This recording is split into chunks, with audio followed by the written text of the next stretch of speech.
Thank you so much, Erin Pangilinan. I know you're very busy as your event is coming up, FasterCon, on its fifth year. Congratulations. But for those who haven't heard of Faster, or maybe who are not aware, as the founder of the group, what was the impetus to start something like this? FASTER stands for Filipino Americans in STEAM, Science, Technology, Engineering, Arts, and Math.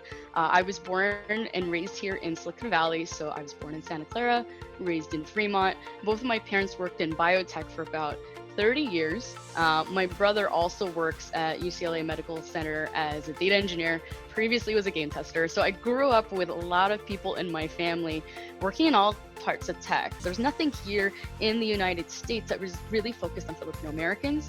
And I think both of my parents really instilled in me, organizing at a young age. Our numbers, for whatever reason, when I had started a conference out of UC Berkeley called FasterCon, initially it was a panel in 2015. Essentially, a lot of the people were we're coming in. It was super small. We're like, we can't actually identify every Filipino American in tech. I had thought about it for years with a lot of other folks from Stanford, like Julius Paris, who's a big activist. We were looking at Wikipedia having events for Asian Pacific American Heritage Month between Washington, D.C., Los Angeles, New York. We're like, that doesn't make any sense. Wikipedia and everything around the internet in Silicon Valley is here. No one was coming up with, our list. There were other meetup groups that had started at UC Davis. Filipinos Forward had a Slack channel. They built a subreddit trying to identify every Filipino American entrepreneur. They didn't even have data on the list. They said, you need a database. You should be organizing. And that's what I learned.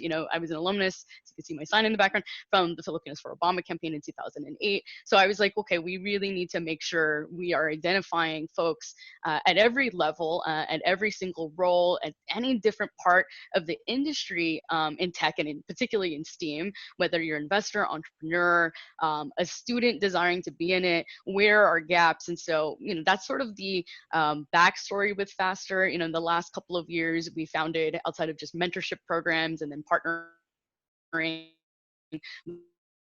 with Collective Hustle in the past year or so.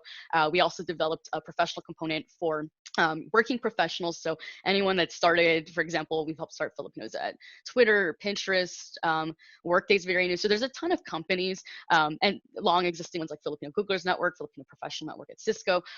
We're greater in numbers, but even within that, when you start to look at how many professionals leave to go found companies, to be like, say, for example, the CTO and co-founder of Snapchat, Bobby Murphy, it's very small. So we wanted to be intentional. So we have programs from K-12, high school outreach, collegiate, less so on the graduate student end, and then much larger, focus in the last year or so on professional development and entrepreneurship. So that's just more of the background in terms of like starting, to see a need and then filling that need by, founding sort of an organization that is, one, nonpartisan. I did have a background in civic engagement, but it's, multi-party, and it's not exclusive to people who are only in engineering or just already in tech. We want more people to come in and be welcomed into the community, because we are sort of that safe space for the Filipinx Americans in STEAM and anyone who wants to be in it. Hence the name Faster. The ER is one who, and then one who is fast, sort of a play on words, Filipino American in STEAM. Yeah. Right.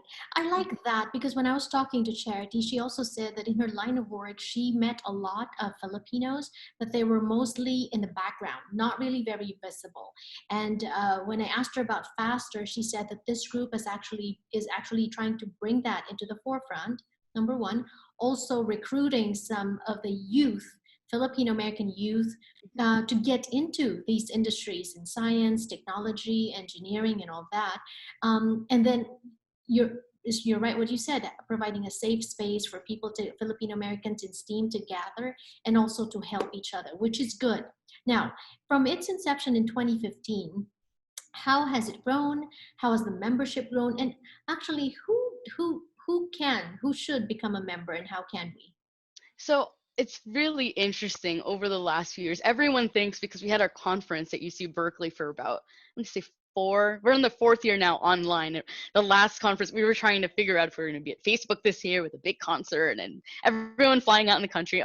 Obviously, that didn't happen this year. We had a big push for students and mentorship and programs. So people assumed, oh, it's just for kids. We're like, no, we're actually trying to really shift to professionals because there are very distinct needs there. They end up being, sort of the sponsors for our conferences and mentoring, but there are a lot of issues, not only if in terms of like Black Lives Matter. Many of us have been in the community organizing before Black Lives Matter, and there were always issues, whether it's, corporate, America or tech corporations that, at the executive levels, whether or not you're hiring or conscious of hiring people of color or anyone from underrepresented backgrounds, Filipinos on like a short list, like those sort of issues are brought up when we start discussing diversity, equity, inclusion, whether people are working in HR and talent specifically in that area across companies. And so in our sort of cultural exchange, encouraging more people to collaborate, actually partner with each other on events, it was a common issue. And in terms of its growth, I can't even keep track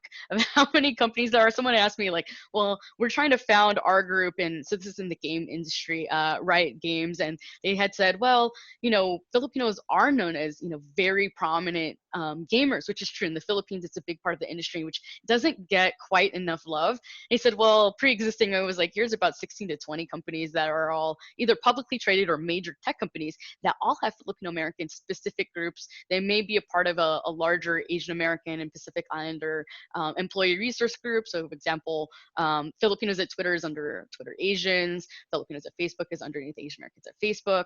At Salesforce, particularly, they created a brand new one, Filipino Ohana, that's a part of Asia Pac Force, because there's a distinction being Filipino versus, say, Chinese American, East Asian, or Indian American, which, in those communities, they have really invested a lot, into their communities to be in tech. The way that we've invested a ton into nursing is what they're good at for all of IT, where people, and these are non-Filipinos, whether it's white, mainstream America, they go to their conferences that are all Indian American entrepreneurs and investors. And then for us, it's like, well, we don't really have much. We have Dada, which is great. You can't put everything on Dada, or even people like Yobi. We do have other investors that do have some wealth, but, are lesser known. And so I think part of the reason for, Faster, and like Charity had said, is to really make sure our community is visible, it's recognized, and its contributions to SEAM. We're rebranding our website. We are pushing, basically, I think after today, releasing all of our different events for FasterCon, which is our big annual event every single year for celebrating Filipinx American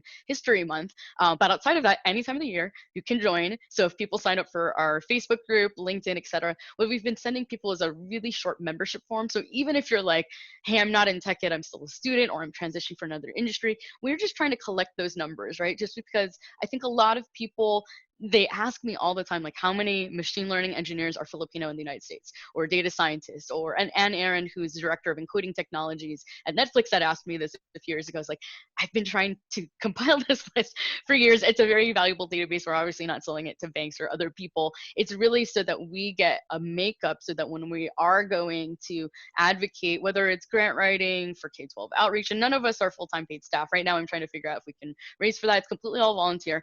It's really a passion project of mine, where it's like, if we could equate the way that, if you look at other East Asian, South Asian, or even Black and Latino communities, even full-time paid staff for that, nobody really has that outside of Dado and the great work he's done for PhilDev, which again is very much focused on the Philippines. I know he's done a lot of significant investments here. There's really nothing that was national in scope, that was locally grounded and impacting people. So anyone can really join. And if you are like, well, I'm not in tech, I don't want to be in tech, but I'm at a nonprofit, we definitely partner with other groups and we support them. So for example, I think you had a question about COVID-19. And so Filipinos Feed the Frontlines is a really important campaign to us. Our tech committee co-chair, Aldrin Montana, who is a PhD student at UC Santa Cruz in Department of Computer Science. His background's in databases and biotech, but he's helping another classmate of mine, actually from UC Berkeley, Kristen Brillantes, who was a partner at Google Ventures.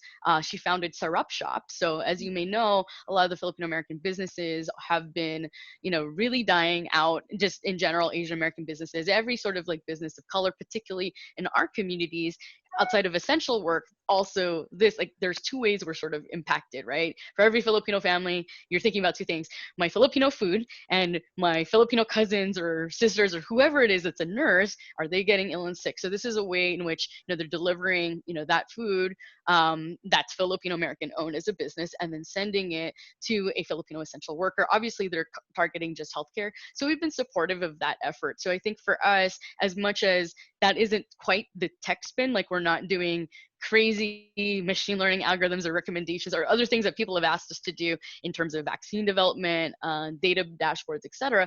That's one way, even if we're just encouraging more people to donate or helping them on tech operations, that not every single person that is a part of their community in the small business end is super tech savvy to be able to code more advanced features that they need to help automate certain processes and help keep their businesses alive. So Right. Well, hey, everyone's doing their part, right? Just to be able to mobilize and help where we can and be useful.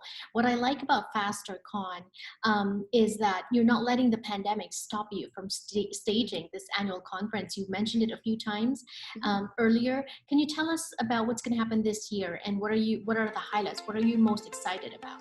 Mhm. So in March, when I knew right before, like, I would say there was official shutdowns, my brother and I had talked. I was supposed to fly to Harvard. Myself and Erin were talking to each other on Facebook Messenger, thinking like, we need to go tell like this women engineering conference for students that we can't fly out. I had to make the executive decision, unfortunately, that we would be completely virtual this year. We were really bummed out about it, but it was the correct decision given everything that's gone on in the last 6 months. But we were, dead set on having a conference still, even with virtual. What's really interesting about it is, in the past, we've maybe had, a couple hundred people in person. Our views just for keynote alone, everything's at least more than 10x online, just for the sheer fact of being online. So what I'm happy to announce, formally more tomorrow, outside of our COVID-19 panel, which, you'll be a part of and helping host and MC. We're super excited about that. Really highlighting a lot of folks that are leaders in innovation, and anything from 3D printed PPE at Stanford. So Julian Chung, who used to work at Facebook and Oculus on the global demo and experiences team, has partnered up with Daly City, California. So my good friend, Vice Mayor Justin Manalo, will be talking briefly about that. Yobi Benjamin, who between myself and I had been tried really hard, like, can we get 550 test kits to the essential workers on the Princess Cruise? That didn't happen, but he ended up donating so graciously to different countries. I think the UK particularly, ventilators, and has definitely involved in terms of his processes for test kits. We have renowned experts in, I want to say, public health, epidemiology. We also have Tim Casito from Filipinos at Roche talking about COVID-19 dashboards and data collection as his day-to-day job. Outside of COVID-19, obviously the big star for the event is everyone that is Filipino has done some form of arts. I myself was a choir girl for 10 years. I love spoken word. My brother was a graphic designer artist, as my dad. So even though my dad's a toxicologist, he was always an artist. And so it's really interesting when I say STEAM, I was probably one of the few people that I know that grew up with a value of both. But that's actually fairly common in the community, where you're told, be a nurse or also be an engineer, but also, make sure you're performing, for, sort of like the show for the family, right? For family game night or whatever that is. So we're excited to announce Bobby Rubio, who is the director and artist, story artist at Pixar, will be screening Float, his the first Filipino American short, which is really historic. We have a ton of really great panelists from Facebook. Dino Ignacio, who you're interviewing or just had interviewed earlier today. He says he's not the head of social VR at Facebook, but I like to think that anyone that puts on a headset actually has experienced Dino's work at Oculus. So if you ever tried the onboarding experience, if you ever see your avatars, he's a part of that design process. So he's very well known in terms of games, 3D printing, like stormtroopers. He's great, renowned artist. And then we have League of Legends, a video producer there, Tiana, as well as Netflix, who works on content, Adele, who previously worked for Jay-Z. So very interesting backgrounds. And another head of, I think it's Associate Creative Director, Eric Espera at Adobe. So anyone who is a photographer and artist has probably used Adobe's products. So we have quite a few star artists that are, talking about their work. And then anyone who's not an artist but's in the production pipeline. Electronic arts, I mentioned earlier. My brother was a game tester. We have one of the actual directors of program management, Abigail Cortez, talking about her experiences as like a woman in tech. So there's quite a few people in arts, and then we're ending sort of usually, as we do every single year with Faster, each component, so entrepreneurs, investors, students, and professionals each have their own breakouts for their components. So they kind of have their own private caucus time for that. But those are sort of the highlights, one being COVID-19 obviously, and then really celebrating the A in STEAM for the arts. And Filipino Americans, I like to think we're number one, we're the best at that. We should celebrate that as a part of FAM, Filipinx American History Month. And it's something that we should recognize. I think a lot of these times people are just, unknown. They're sort of like the unsung heroes in our community, but they're up there, definitely advocating for our community, and we're trying to get more folks in. And so it's all about like Filipino Americans hiring other Filipinos, really encouraging sort of the next generation to come up, and some of the older folks really like making sure their work is recognized and that people know them, because outside of Dado there's so many, but most people just don't know them. No. And I like what you're doing. So that sounds all exciting, and information on the screen for people who want to sign up. Anyone may sign up. Everyone should sign up, right? Erin, go ahead, invite our viewers. Yeah, it's definitely. So you can check us out at faster-steam.org. We're currently redesigning our website, but you can also follow us on Twitter, Instagram, all the things at Faster Steam. We're on Facebook. We also have a YouTube channel. So, if you miss any of our events on our Facebook live stream, we are posting everything there. So we hope that you join us. The 3 dates again for FasterCon are October 23rd to 25th. So that's Friday, Saturday, and Sunday. Thank you so much once again, Erin, and more power to you. Thank you so much for your time, Jannelle. Have a good one.